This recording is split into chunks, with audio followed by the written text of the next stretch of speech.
Programme social review کے ایک اور ایپیسوڈ کے ساتھ میں ہوں آپ کی میزبان سمین نواز۔ ناظرین، 8 اکتوبر کا دن اسرائیلی کیلنڈر پر سب سے بڑی عید اور قومی چھٹی کے طور پر منایا جاتا ہے، لیکن رواں برس اس عید پر فلسطین کے آزادی کے متوالوں نے اسرائیل کو ایک ایسا تحفہ دیا جسے دنیا اب تک حیرت سے دیکھ رہی ہے۔ اسے طوفان الاقصی آپریشن کا نام دیا گیا ہے۔ اس دن اسرائیلی مظالم، طویل محاصرے اور مسجد اقصی کی بار بار بے حرمتی کے خلاف فلسطینیوں کے صبر کا پیمانہ ایسا لبریز ہوا کہ حماس نے اسرائیل کا سارا زوم خاک میں ملا دیا، اور جس دیدہ دلیری سے اسرائیل پر تاک تاک کر حملہ کیا، اس نے مغربی ممالک کو حیرت میں مبتلا کر دیا۔ لیکن مزید حیرت کی بات یہ ہے کہ برطانیہ، فرانس، جرمنی، بھارت اور اٹلی سمیت دیگر مغربی ممالک نے حقائق جاننے کے باوجود محض مسلم دشمنی میں حماس حملوں کی نہ صرف مذمت کی بلکہ بڑی ڈھٹائی سے کہا کہ تل ابیب کو اپنے دفاع کا حق حاصل ہے۔ اسرائیل کی حمایت کرنے والوں کو کبھی مظلوم فلسطینیوں پر کیے جانے والے اسرائیلی مناظر نظر نہیں آئے۔ اب غزہ کی پٹی اسرائیل کے مزید شدید حملوں کی زد میں ہے۔ غزہ کا علاقہ بحیرہ روم کے مشرقی ساحل پر واقع ہے، جسے غزہ کی پٹی کہا جاتا ہے۔ یہ دراصل دولت فلسطین یا فلسطینی ریاست کا ایک ایسا حصہ ہے جس پر تحریک آزادی فلسطین حکومت کرنے کی دعوے دار ہے۔ فلسطینی ریاست میں دریائے اردن کا مغربی کنارہ بشمول مشرقی یروشلم اور غزہ کی پٹی شامل ہیں، مگر عملی طور پر تمام علاقے اسرائیل نے 1967 کی عرب اسرائیل جنگ میں اپنے قبضے میں لے لیے تھے۔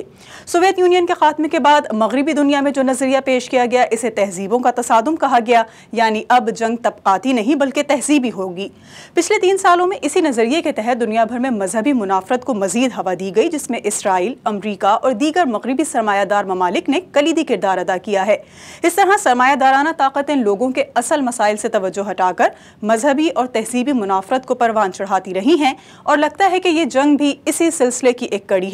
دنیا میں جنگوں کا یہ سلسلہ ازل سے جاری ہے اور شاید ابد تک جاری رہے گا، لیکن اس سے انسانوں کو کتنے بڑے پیمانے پر نقصان پہنچ رہا ہے، اس پر ہم آج کچھ بات چیت کریں گے۔ اس کے لیے ہمیں جوائن کر رہے ہیں سینئر دفاعی تجزیہ کار کیپٹن ریٹائرڈ ادیب صفوی ہمارے ساتھ موجود ہوں گے، معروف سماجی رہنما ہیں ڈاکٹر خالدہ غوث صاحبہ، جبکہ ہمارے ساتھ رہنما ہیں فلسطین فاؤنڈیشن کے صابر ابو مریم۔ ان تینوں مہمانوں سے گفتگو کا آغاز کریں گے، لیکن ایک بریک کے بعد۔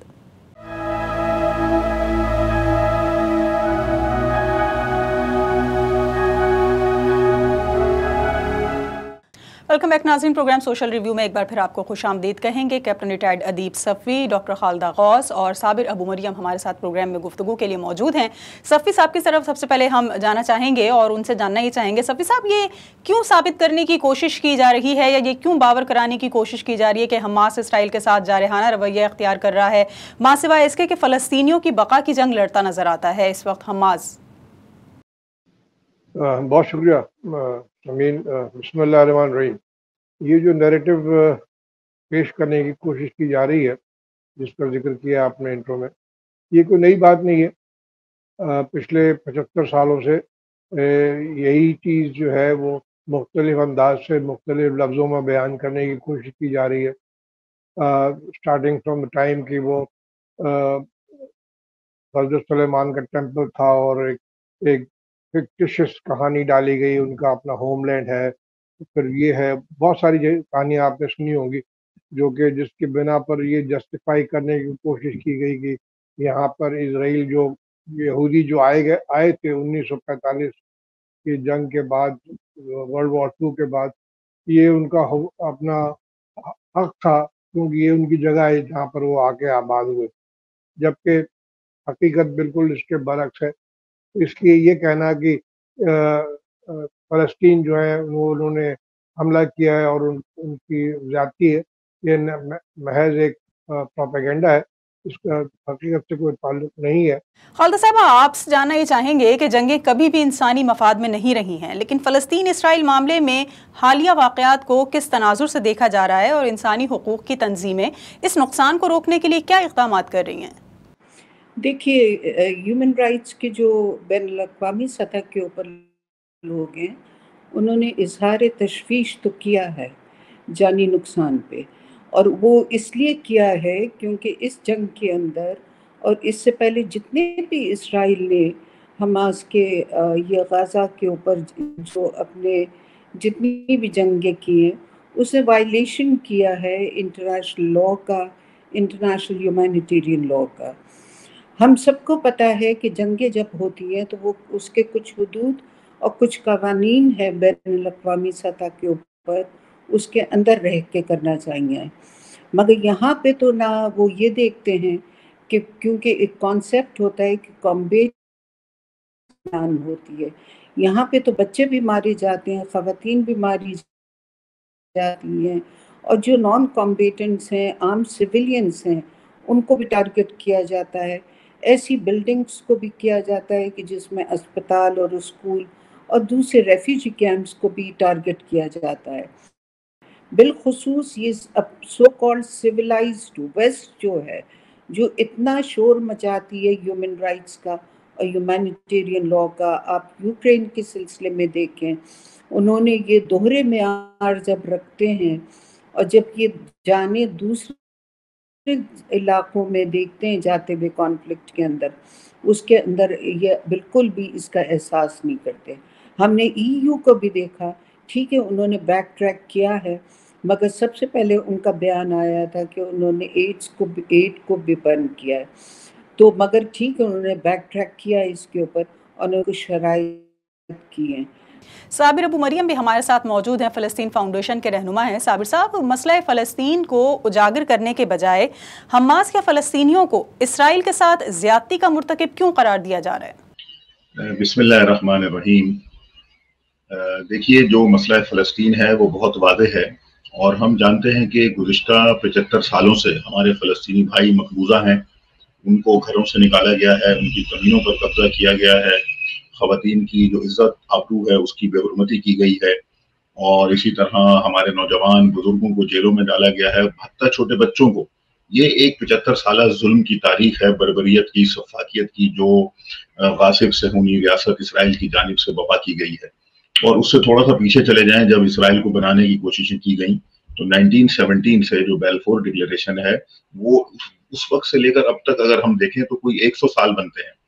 تو یہ ایک صدی کی تاریخ ہے کہ جس میں ہمارے فلسطینی مظلوم بھائی ظلم اور تشدد کا نشانہ بن رہے ہیں. اور جو آپ نے آخر میں اپنے سوال میں بات کی ہے کہ جو ایک نیگیٹو نیریٹو جو پیش کیا جا رہا ہے, جو فلسطینیوں کو ہی مجرم بنانے کی کوشش کی جا رہی ہے, یہ کون کر رہا ہے؟ سوال یہ ہے کہ اس کے پیچھے کون ہے. اس کے پیچھے ویسٹرن میڈیا ہے. ویسٹرن میڈیا کے جو آؤٹ لیٹس ہیں وہ اس کے اوپر کام کر رہے ہیں, اور بدقسمتی سے کہ پاکستان میں جو ان کے کچھ پپٹس ہیں وہ بھی ایسی باتیں کرتے ہیں, وہ بلیم دیتے ہیں فلسطینیوں کو, حماس کو, ان گروہوں کو, کہ جو وہاں پہ اپنی جو ڈیفینس کر رہے ہیں. تو یہ بہت ہی افسوسناک صورتحال ہے. میں یہ سمجھتا ہوں کہ ہمیں یہ مسئلہ کوئی آج تو نہیں ہوا ہے. میں ان کو صرف یہی جواب دینا چاہتا ہوں جو میڈیا آؤٹ لیٹس اس طرح کی باتیں کرتے ہیں. میں ان سے یہ سوال کرتا ہوں کہ کیا مجھے بتائیں کہ کیا یہ رسپانس جو اتنے مظالم, جو ایک صدی کے مظالم ہیں, کیا ایک صدی کے ان مظالم کا رسپانس جو دیا گیا ہے, کیا وہ اچانک دیا گیا ہے؟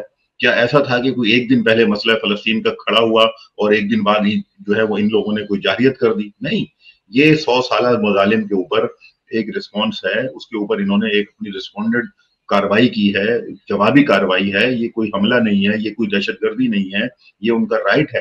یونائٹڈ نیشن کا چارٹر کیٹیگوریکلی کہتا ہے کہ اگر آپ کی زمینوں پر کوئی آ کر قبضہ کر لے, کوئی آکوپائڈ کر لے, اس پہ تسلط کر لے, تو یہ وہاں کے لوگوں کا رائٹ بن جاتا ہے کہ وہ اپنے حق کو حاصل کرنے کے لیے جدوجہد کریں, اور ضرورت پڑے تو مسلح جدوجہد کریں. تو یہ تو یونائٹڈ نیشن کا چارٹر بھی فریڈم فائٹرز کو جو ہے وہ اس کی جو اجازت دیتا ہے, اور ان کو فریڈم فائٹر کہتا ہے, ان کو حریت پسند کہتا ہے, نہ کہ ان کو کوئی باغی گروہ کہتا ہے, نہ یہ جنگجو ہیں, نہ یہ دہشت گرد ہیں, بلکہ یہ فریڈم فائٹر لوگ ہیں.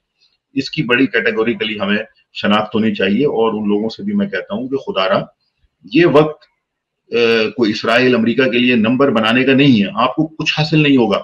یہ وقت ہے کہ مظلوموں کے ساتھ کھڑے ہوں, مظلوموں کی بات کریں, ان پر ہونے والے ظلم کی بات کریں, ان کے ظلم کو ختم کرنے کی بات کریں.